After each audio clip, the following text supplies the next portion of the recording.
হযরত দাউদ আলাইহিস সালাম। আমরা সকলে দাউদ আলাইহিস সালামের নাম জানি যে দাউদ আলাইহিস সালাম তিনি একজন নবী ছিলেন, তার সঙ্গে সঙ্গে তিনি একজন রাষ্ট্রপ্রধান ছিলেন। দাউদ আলাইহিস সালাম তিনি নিজেকে পরীক্ষা করার জন্য তিনি প্রতিদিন ছদ্মবেশে মানুষের কাছে জিজ্ঞেস করত যে তুমি বলো এই রাষ্ট্রের প্রেসিডেন্ট তিনি কেমন। তিনি মানুষের কাছে জিজ্ঞাসা করত।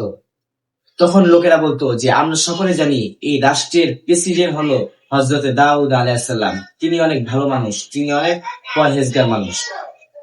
এভাবে যখন 3 দিন তিনি এভাবে মানুষের কাছে যেতেন, যাওয়ার পরে একদিন আল্লাহ পাক রব্বুল আলামিন একজন ফেরেশতাকে পাঠিয়ে দিলেন, তুমি মানুষ রূপে দাউদের সামনে যাবে। তো দাউদ আলাইহিস সালাম তার সঙ্গে কথোপকথন হওয়ার পরে তখন বলল, তুমি এই রাষ্ট্রের প্রেসিডেন্টকে তুমি চিনো? তখন বলল, হ্যাঁ আমি এই রাষ্ট্রের প্রেসিডেন্টকে চিনি, তিনি হলো দাউদ আলাইহিস সালাম। তখন বলল, তাহলে তুমি বলো রাষ্ট্রের প্রেসিডেন্ট তিনি কেমন? তখন ওই ফেরেশতা বলল, আমি জানি দাউদ আলাইহিস সালাম অনেক বড় পরহেজগার মানুষ, অনেক বড় আমলওয়ালা ইখলাসওয়ালা মানুষ। তিনি সঠিকভাবে রাষ্ট্র পরিচালনা করে, কিন্তু তার একটা দিক আল্লাহ তাআলার পছন্দ হয় না। সেই দিকটা হলো তিনি রাষ্ট্রের খাবার তার পরিবারদের জন্য তিনি ভক্ষণ করে, রাষ্ট্রের খাবার তিনি তার পরিবারদের জন্য গ্রহণ করে। তো এই কথা শোনার পর দাউদ নবী বাসায় যাওয়ার পরে 2 রাকাত নামাজ পড়লো। নামাজ পড়ে কান্নায় ভেঙে পড়ে আল্লাহ তাআলার কাছে কান্না করতেছে, বলতেছে যে হে আমার রব, তুমি আমাকে রাষ্ট্রপ্রধান বানিয়েছো, তুমি আমাকে রাষ্ট্রনায়ক বানিয়েছো, তো আমার একটা কাজ তোমার কাছে পছন্দনীয় নয়, আর সেই কাজটা হচ্ছে আমি রাষ্ট্রের খাবার আমার পরিবারদেরকে খাওয়াই। এরপরে তিনি বললেন, আল্লাহ আপনি আমাকে এমন একটা কর্ম শিখাই দেন যে কর্ম করে আমি আমার পরিবারদেরকে খাওয়াবো, যে কর্ম করার কারণে আমার রাষ্ট্রের কোনো টাকা আমি খাবো না।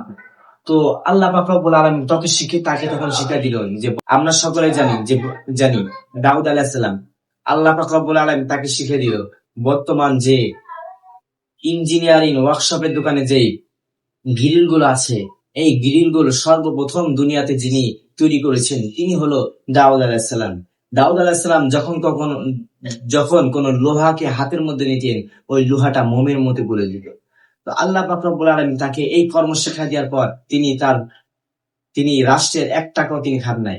কিন্তু বর্তমান সমাজে দেখুন, বর্তমান সমাজে একজন চেয়ারম্যান, একজন এমপি ক্ষমতা আসার আগে 2 কোটি টাকার মালিক হয়, ক্ষমতায় যাওয়ার পরে তিনি 200 কোটি টাকার মালিক হয়। যার কারণে আজকে আমাদের মধ্যে আমানতদারিতা নাই, পরহেজগারিতা নাই। কিয়ামতের দিন আল্লাহ পাক রব্বুল আলামিন তার আরশের ছায়া নিচে 7 শ্রেণীকে আল্লাহ পাক রব্বুল আলামিন তার আরশের ছায়া দান করবেন। তার মধ্যে একজন হচ্ছে ন্যায়পরায়ণ বাদশাহ, ইমামুল আদিল, ন্যায়পরায়ণ বাদশাহ। তাকে আল্লাহ তাআলা তার আরশের ছায়া দান করবেন।